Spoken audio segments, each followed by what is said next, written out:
Պատերազմը մենք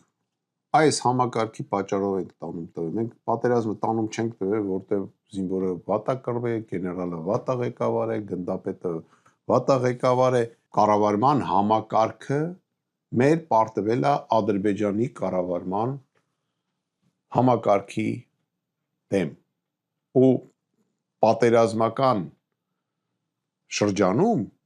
հակառակորդների հիմնական խնդիրը գերազանցել հակառակորդի կառավարման միջոցներին, ոչ թե տեխնիկան է միջոցը, այդ թվում մարդն է միջոց։ Ալիևը կազմել էր Ստավկա կոչեցյալը, հիշում եք, Ստալինը ասում էր Ստավկա պաստանավիլը, այդ Ստավկան, որի մեջ ընդգրկվել էին Թուրքիայի գեներալները, մասնագետները, ընդգրկվել էին էկոնոմիստներ եւ այլ եւ այլ եւ այլ, եւ իրանք պլանավորել էին պատերազմը եւ այդ պատերազմը տարան մինչեւ վերջ։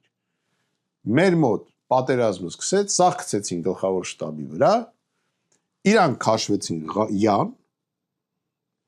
իմ առաջարկը ստեղծել այդ Ստավկան ինքը չստեղծեց, հիմա հասկանում եմ, որ չկրի պատասխանատվություն։ Չնշանակվեց գերագույն գլխավոր հրամանատար, սաղ ջարդվեց գլխավոր շտաբի վրա, հիմա էլ այսօր դատում են գեներալներին, գնդապետներին եւ սպաներին։ Ասում են լավ չեք կռվել։ Չէ, դուք լավ չեք կառավարել, պարտությունը դրա մեջ է։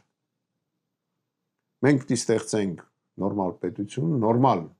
համակարգ եւ նորմալ սահմանադրություն։ Պետք է լինի Հայաստանը կիսանախագահական երկիր։ Ու մենք պայքարելու ենք դրա համար միացեք մեզ։